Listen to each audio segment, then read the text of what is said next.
찬송하며 기도 올려드리며 또 말씀의 귀를 기울일 시간 주신 것 감사합니다.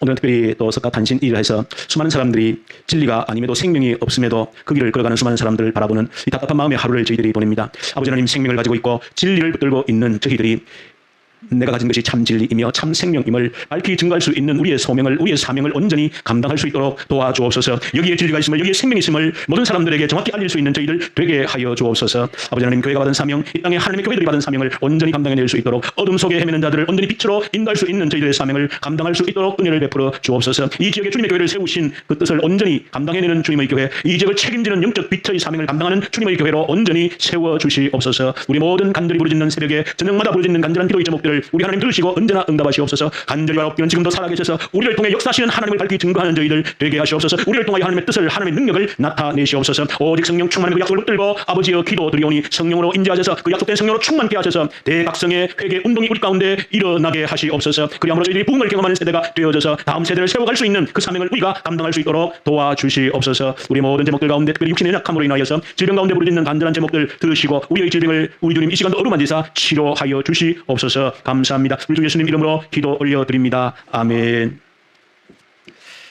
예, 감사합니다. 우리 성경 말씀을 보십시다. 사도행전 우리 16장입니다. 사도행전 우리 16장 19절부터 우리 25절. 예, 우리 사도행전 우리 16장 우리 19절부터 우리 25절 같이 한번 읽읍시다. 한 목소리로 같이 읽읍시다. 여종의 주인들은 자기 수익의 소망이 끊어진 것을 보고 바울과 실라를 붙잡아 장터로 관리들에게 끌어갔다가 상관들 앞에 데리고 가서 말하되, 이 사람들이 유대인인데 우리 성을 심히 요란하게 하여 로마 사람인 우리가 받지도 못하고 행하지도 못할 풍속을 전한다 하거늘 우리가 일제히 일어나 고발하니 상관들이 옷을 찢어 벗기고 매로 치라 하여 많이 친 후에 옥에 가두고 간수들에게 명하여 든든히 지키라 하니 그가 이러한 명령을 받아 그들을 깊은 옥에 가두고 그 발을 착고에 든든히 채웠더니 한밤중에 바울과 실라가 기도하고 하나님을 찬송하며 죄수들이 듣더라. 아멘. 빌립보 교회에서 일어났던 일들 우리가 좀 살펴보고 또 세밀하게 좀 공부를 해보고 있습니다. 오늘은 그 빌립보 지역에서 일어났던 일들 가운데 이제 바울과 우리 선교 사역자들 그 일행이 기도하러 이제 가다가 이제 점치는 여종을 만나서 이제 고쳐주게 되는 그 사건을 이제 일으키게 됩니다. 물론 지난번 우리가 살펴본 것처럼 이 점치는 여종을 바울이 이제 고쳐주게 된 것은 참으로 그 여종을 긍휼히 여기고 불쌍히 여겼던 그 마음 때문이다 하는 것을 우리가 한번 살펴본 적이 있습니다. 자, 거기에 이어서 이제 어떤 사건이 계속 되어지는가 하면 이제 바울이 이제 그 점치는 여종에게 이제 귀신을 쫓아버림으로 인하여서 그 여종이 이제 온전케 이제 되어진 것이죠. 그래서 그 주인은 이제 그 보면 주인도 한 사람이 아니고 주인들이라 그러겠습니다. 그리고 보면 참으로 보면 참혹한 일인 것이죠. 그 귀신 들린 한 그 여자 노예를 여러 명의 주인이 이제 그 돈벌이로 이제 끌고 다니는 것이죠. 그것을 보고 바울이 이제 도저히 참을 수 없어서 이제 물론 그 일을 행함으로 어떤 일이 일어날 것인지는 바울도 어느 정도는 짐작을 했겠지 않겠습니까? 그 주인들이 자기의 돈벌이가 떨어져 나가면 그냥 있지 않을 것이라는 것은 바울도 아마 짐작을 했을 겁니다. 그럼에도 불구하고 그 여종을 불쌍히 여겼던, 그냥 두고 볼 수 없었던 그 여인을 아마 예수님께서 그 현장에 있으셨더라도 아마 그냥 지나치지는 결코 아니었을 것이다. 그 한 여인을 귀신 들린 참 귀신에게 사로잡힌 것만 해도 불쌍할 게 이를 데 없는데 그것이 또 사람에게 노예가 되어져서 돈벌이를 하고 있는 것을 도저히 그냥 볼 수 없어서 이제 고쳐주었고 그 이후에 이제 일어난 사건이 이제 계속되어지는데 바울과 실라를 결국은 이 여종의 주인들이 붙들고 이제 끌고 간 겁니다. 근데 이제 붙들고 끌고 갔는데 보시면 분명히 우리가 아는 것은 지금 바울의 일행이 몇 명입니까? 적어도 성경에 등장하고 있는 것은 이 아시아 터키에서 건너올 때도 책을 성경이 밝혀주고 있는 네 명입니다. 처음 바울과 실라가 출발했고 그 중간에 디모데가 합류했고 또 나중에 이제 누가까지 합류를 했기 때문에 4명이 빌립보에 있었고 바울이 이제 사역을 다닐 때에 이제 루디아 집에 거처를 마련하고 이제 사역하고 기도하고 할 때에 분명히 4명이 함께 있었음이 분명합니다. 근데 오늘 보시면 이 여종의 주인들이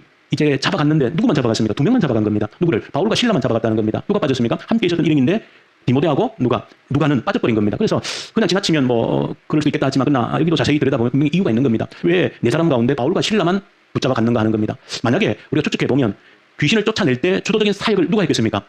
우리가 미루 짐작컨대 뭐 디모데도 할 수 있겠지만 우리 짐작컨대 분명히 바울이 그 일을 했음이 분명하지요. 그렇다면 굳이 잡아가야 된다면 한 사람만 잡아가면 되는 것이죠. 직접 그 일을 행했던 바울만 잡아가면 됩니다. 근데 하필 실라까지 2사람을 잡아간 겁니다. 그래서 분명히 4사람인데 바울 혼자만 잡아간 것도 아니고 바울과 실라 2사람만 잡아가고 디모데와 누가 2사람은 잡아가지를 아니했다는 겁니다. 그래서 여기에는 분명히 정확한 이유가 있다 하는 것인데 그 이유를 우리가 한번 살펴보려고 그러면 조금 이 사전 지식 공부가 필요합니다. 왜 이 빌립보 사람들이 특히 이제 여종의 주인들이 바울과 실라만 붙들고 이제 고발했는가 하는 겁니다. 그것은 조금 사전 지식이 필요한데 이 빌립보가 하는 지역에 대해서 조금 더 아는 것이 필요합니다. 우리가 처음 공부할 때도 빌립보가 어떤 도시인지를 조금 우리가 공부를 한 적이 있는데 본래 빌립이라는 그 사람 이름에서 유래한 것이 필립은 누굽니까? 바로 그 유명한 알렉산더 대왕의 아버지 이름이 필립입니다. 그래서 그 마게도니아 지역이 본래 알렉산더 아버지가 다스리던 그 지역이죠. 로마가 지배하기 이전에. 그렇기 때문에 그 지역, 그 도시가 빌립이라 된 것은 알렉산더 대왕의 아버지 이름을 따서 그 지역 이름이 빌립이라는 그런 도시가 되어진 것이고 그래서 빌립보라 그리고 부르는 것이고 근데 이제 알렉산더 헬라 제국의 시대가 지나고 로마 제국이 들어서면서 그 빌립보라고 하는 도시는 또 특별한 도시가 되어집니다. 그 빌립보 도시가 로마 시대에 와서 특별한 도시가 되는 것은 우리가 늘 제가 한 번씩 언급합니다만은 성경과 관련된 로마 황제 중에 아주 직접적 연관이 된 몇 명의 황제들이 있습니다. 요한계시록과 관계된 황제라면 10대 황제라고 일컬어지는 누굽니까? 도미시안 황제가 이제 요한계시록과 관계되어지는 그런 황제이고, 또 이제 예를 들면 베드로 당시 사역할 때 고넬료와 관계된 그런 황제라고 하면 클라우디우스 그런 황제가 있고, 물론 직접적인 아니지만 클라우디우스 황제 이전에 칼리굴라 황제도 성경 역사와 배경이 되어지는 황제이고, 또 대표적으로 연관이 되는 황제가 누굽니까? 로마 황제 가운데 첫 번째 황제가 있습니다. 로마 역사가 원래 원로원 제도가 있다가 그 이후에 이제 다시 이제 황제 제도로 바뀌지 않습니까? 황제 제도로 바뀌는 것은 예수님 오시기 얼마 전에 이제 황제 제도로 바뀌어지는데, 예수님 오셨을 때에는 로마의 1대 황제가 있던 때입니다. 첫 번째 황제, 초대 황제 이름이 누굽니까? 옥타비아누스 황제이고, 그 황제 이름이 또 하나 더 있죠. 누가복음 2장에 기록이 되어져 있지 않습니까? 이름이 아구스토라고 되어져 있는, 원래는 아우구스투스라는 이름이고, 그것은 바로 본명은 옥타비아누스고 죽고 난 이후에 붙여진 원로원에서 이렇게 부여한 이름이 아우구스투스, 숭고한 사람이다, 그런 뜻이에요. 성경 누가복음에는 아우구스토 그렇게 나와 있죠. 이 황제가 로마의 첫 번째 황제인데, 이 옥타비아누스 황제가 로마의 이제 황제, 첫 번째 황제로 등극할 때에 사실은 권력 갈등이 얼마나 심했겠습니까? 혼자 이제 1인 지배 체제로 들어가니까 얼마나 충격들이 많았겠습니까? 그래서 옥타비아누스 황제가 로마의 그 모든 원로원 제도를 이제 무너뜨리고 일대 중앙 집권 황제로 등극할 때에 수많은 전쟁을 치른 겁니다. 본래는 옥타비아누스 황제의 그 양 아버지였던 누굽니까? 우리가 잘 아는 카이사르가 본래 이제 황제가 되려고 하다가 암살을 당해버린 것이죠. 그런 이후에 이제 그 양아들 옥타비아누스 황제 결국은 초대 황제가 되는데, 결국 수많은 전쟁을 통해서 황제가 되는 겁니다. 그런데 이 옥타비아누스 황제가 되기 위한 마지막 전쟁을 누가 했느냐? 그 안토니우스라고 하는 이 장군과 마지막 전쟁을 하고 그 전쟁에서 승리함으로 비로소 로마의 초대 황제에 등극하게 되어지는 겁니다. 그런데 마침 그 안토니우스와 마지막 그 전쟁을 했던 장소가 바로 이 빌립보 지역 근처에 있는 계곡입니다. 그러니까 옥타비아누스 황제로서는 그 빌립보라는 지역이 굉장히 의미가 있는 것이, 왜? 거기서 전쟁에 승리하고 로마의 황제가 되어진 겁니다. 그래서 옥타비아누스 황제는 그 전쟁에 승리하고 어디에? 로마의 초대 황제가 된 이후에 이 빌립보 도시를 특별도시로 육성을 하는 겁니다. 그래서 원래 로마 시대 그 로마라고 하는 중심 도시가 사실 제일 핵심이고, 그야말로 서울이죠. 그리고 특별시고 특별 지위를 누리던 로마 시민들이 살았던 겁니다. 그런데 이 빌립보는 상당히 멀리 떨어져 있죠. 우리가 아시는 것처럼 이탈리아 그게 로마고, 이 빌립보는 바로 터키 넘어서 그리스 북쪽인데, 그럼에도 불구하고 당연히 로마의 속주니까. 근데 그 안에서 이 빌립보 지역은 이 옥타비아누스 황제가 자신이 황제가 된 것을 기념을 해가지고 많은 그 퇴역 군인들을 거기에 살도록 육성을 하면서 그 도시를 아주 특별한 도시로 만들어버린 겁니다. 그래서 그 도시는 빌립보는 로마의 직할 도시입니다. 그 지역에, 예를 들면 마게도니아 지역에 어떤 관리를 받는 지역 그런 도시가 아니고, 로마로부터 직경을 받는 직할 도시로서 그 시민들도 로마시에 살고 있는 시민들이 받는 혜택을 그대로 받는 그런 도시가 바로 이 빌립보라는 지역입니다. 그런 의미에서 특별한 것이죠. 근데 거기에다가 이제 오늘 배경으로서 꼭 아셔야 되는 것은, 이런 특징을 가지고 있는 빌립보에 바울이 사실은 이 선교 사역을 하러 온 때가 언젠가 하면, 대략적으로 보면 약 51년쯤 돼요. 우리가 제가 조금 더 설명을 능력이 아마 조금 더 잘못해서 49년쯤으로 됐는데, 아마 49년쯤 제가 바로 적은지 모르겠는데, 어쨌든 뭐 49년 50년 별 차이는 안 나는데, 어떻게 묻는가 하면은 나중에 사도행전 조금 뒤에 보면은 바울이 지금 빌립보 어디입니까? 데살로니가, 그다음 베레와, 그다음에 아테네, 그 밑에 고린도까지 이제 복음을 전하다가 뒤에 보면 고린도에서 복음을 전할 때 로마에서 온 부부를 만나죠. 누굴 만납니까? 그 유명한 아굴라 브리스길라 부부를 만나게 되어지죠. 근데 그 브리스길라와 아굴라 부부가 로마에서 고린도에 와서 바울과 만났는데, 브리스길라와 아굴라 부부가 로마에 살다가 왜 고린도까지 오게 된 겁니까? 로마에 추방당한 유대인입니다. 그러니까 역사적으로 49년 50년쯤에 로마에서 무슨 일이 있었는가 하면 유대인들을 모두 추방해버린 겁니다. 한 2만 명 정도가 당시 로마에 살다가 유대인들이 다 추방을 당했습니다. 그때 추방당한 사람 중에 한 사람이 브리스길라와 아굴라고 고린도까지 왔다가 바울을 만나게 되어서 함께 사역하게 됐죠. 그런데 그 당시 로마에서 왜 이 유대인들을 추방했는가 하면, 그때는 물론 역사적으로 정확한 정설은 없지만 어떤 역사가는 유대인들이 폭동을 일으켰기 때문에 그 폭동을 죄를 이제 물어서 다 추방했다, 이렇게 이제 기록한 역사가도 있지만, 그러나 또 다른 어떤 역사가들은 단순히 폭동만 일으켰다고 해서 추방한 것이 아니고, 당시 로마 황제가, 우리가 아시는 것처럼 유대인들은 가는 곳마다 뭘 잘합니까? 돈 잘 벌잖아요. 이건 과거부터 그랬거든요. 그러니까 당시 로마에 사는 사람들이 2만 명이면 적지 않은 숫자인데, 재정을 저 부자들이 이제 유대인들이 많은 것이죠. 로마 황제가 재정에 아주 이제 거들나가지고 이제 뭐 경제 파탄까지 이르게 될 그런 어려움에 취하다 보니까 돈을 이제 마련하기 위해서 실제적으로는 유대인들을 추방하고 유대인들의 재산을 몰수하기 위해서 유대인들 다 추방했다, 그렇게 이제 역사적으로 또 보는 것이죠. 어쨌든 그렇다고 해서 재산을 뺏기 위해서 추방한다 얘기는 못하니까, 너희들이 폭동을 일으켰기 때문에 다 추방한다, 이렇게 해서 유대인들이 모두 추방을 당하게 되어지는 겁니다. 어떤 제목을 뒤집어 씌운 것이죠. 어떤 제목을? 폭동을 일으켰다. 오늘 사실을 오늘 성경에 보면은 바울을 고소하면서 이제 한 죄들이 있습니다. 유대인들이 로마인들은 받아들이지 못할 이상한 풍습을 전하는 자들다, 이렇게 고소하거든요. 생각해 보면 로마에 본래 있던 유대인들이 추방당할 때도 단순히 예를 들면 폭동을 일으켰지만 또 제목을 뒤집어 씌우기를 이상한 풍습을 전하는 자들이다, 이렇게 하면 제목을 뒤집어 씌워서 로마 시민들의 반감을 불러 일으켜서 다 추방을 해버린 것이죠. 문제는 그 역사를 왜 좀 알아야 되는가 하면, 바울이 지금 빌립보에 와서 복음을 전하는 시기가 로마에서 유대인들이 추방되고 난 이후에 한 1년쯤 지난 때입니다. 그러니까 이때쯤 이제 사역하고 밑으로 내려가서 아굴라를 만나는 게 시점이 맞아 들어가는 것이죠. 아굴라는 1년 전쯤에 이제 추방당해서 고린도에 와서 이미 살고 있었고, 바울은 이제 로마에서 유대인들이 추방당하고 난 한 1년쯤 지나서 빌립보에 와서 이제 사역을 시작하게 되어진 겁니다. 자, 그러니까 무슨 문제인가 하면, 왜 그 점치는 여종을 바울이 귀신을 쫓아버렸는데, 그 주인은, 화가 난 주인은 자신의 돈벌이가 끊어진 것을 알고 화가 난 주인이 왜 바울과 실라만 고소했는가 하는 겁니다. 디모데와 누가 왜 빠졌는가 하는 겁니다. 그것이 바로 두 명이, 바울과 실라가 유대인이었기 때문에 그렇습니다.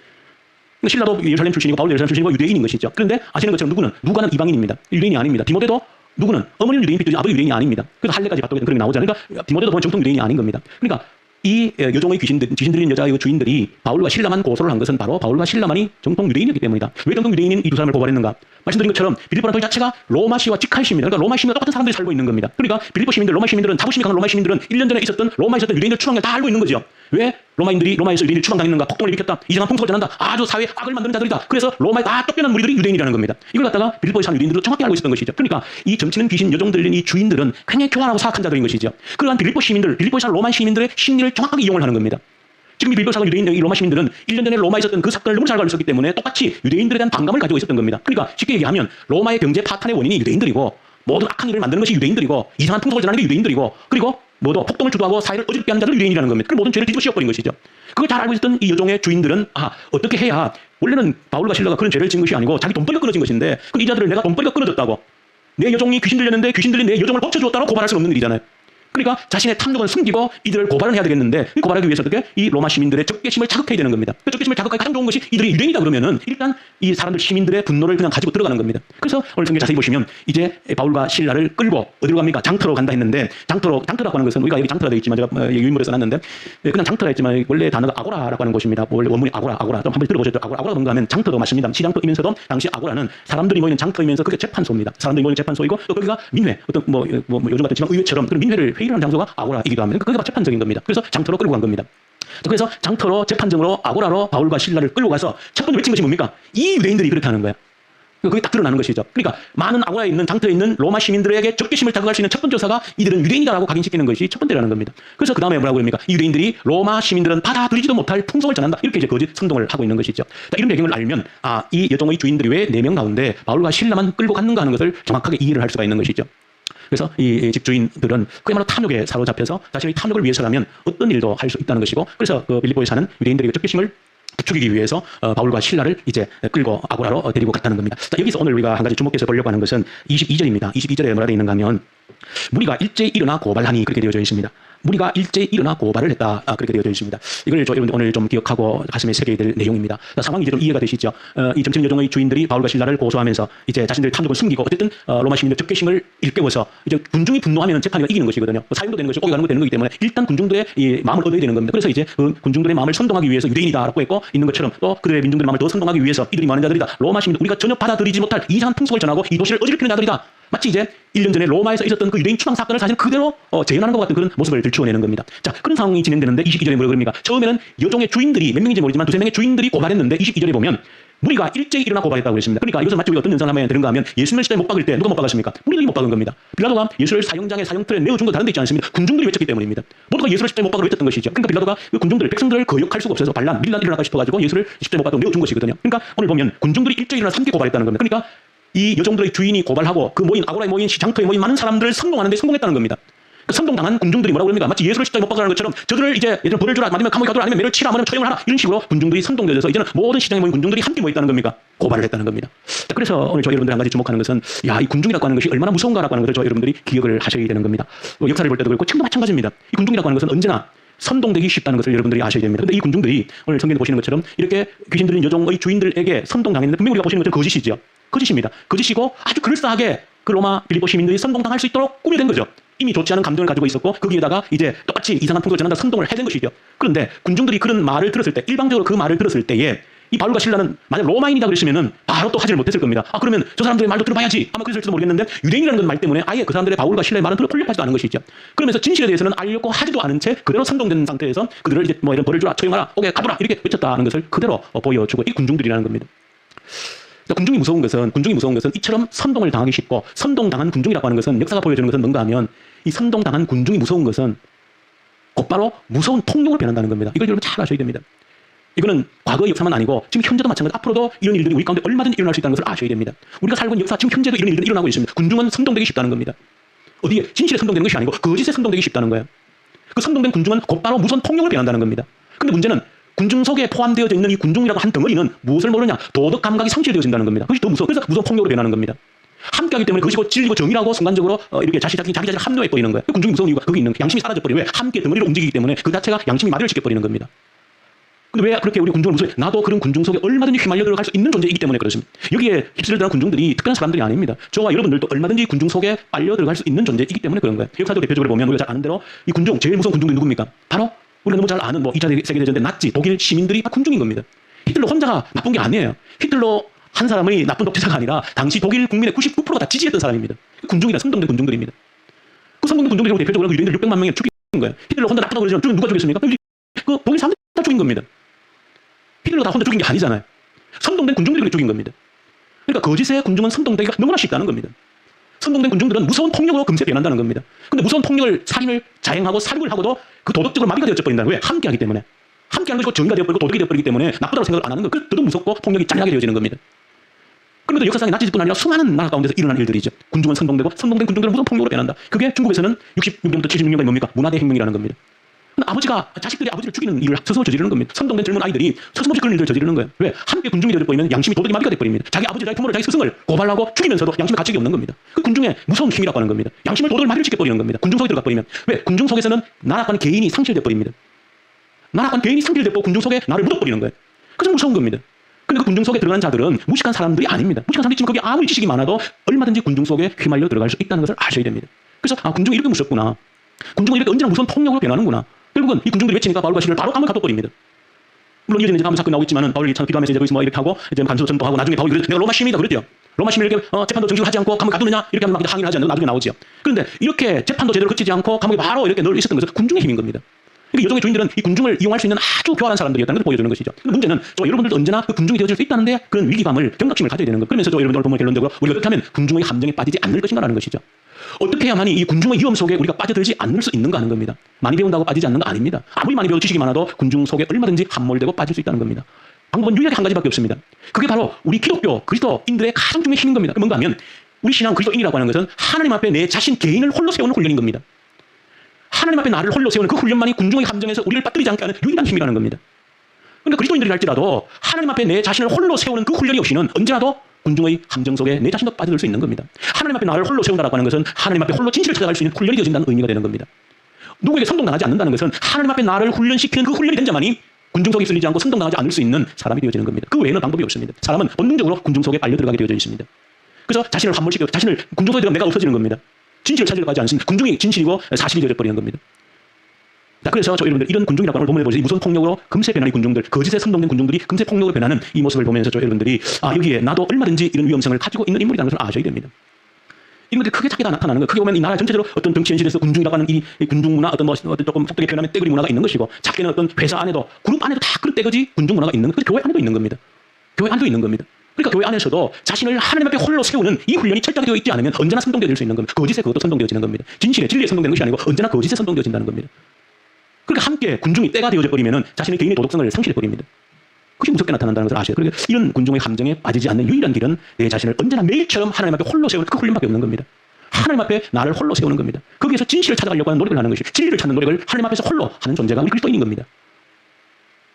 그 수평관계가, 수직관계가 정확하지 않으면, 하나님 앞에 나를 홀로 세우는 이 수직관계가 분명하게 매일매일 정해져 있지 않으면 이 수평관계에서 언제나 군중 속에 군중의 힘이 휘둘리고 거짓 선동이 휘둘리게 되어진다. 이것이 바로 딱 되어질 때에 이 수평이라고 하는 것은 진리로 사람들을 인도할 수 있는 것이고, 또 사람들 제대로 사람을 섬길 수 있는 그런 일들을 제대로 감당할 수 있는 것이다 하는 것을 저 여러분들 본문 속에서도 꼭 우리가 좀 기억하고 깨달아야 된다 하는 것을 한번 잘 새길 수 있기를 간절히 바랍니다. 주님 아버지 감사합니다.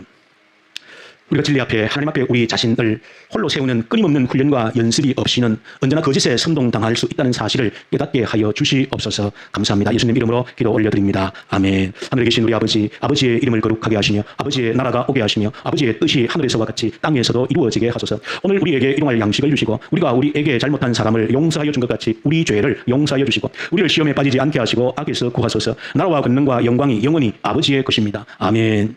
주신 말씀 우리에게 감사합니다. 일단 마무리 기도하고 우리 돌아가십시다. 우리 기도하십시다.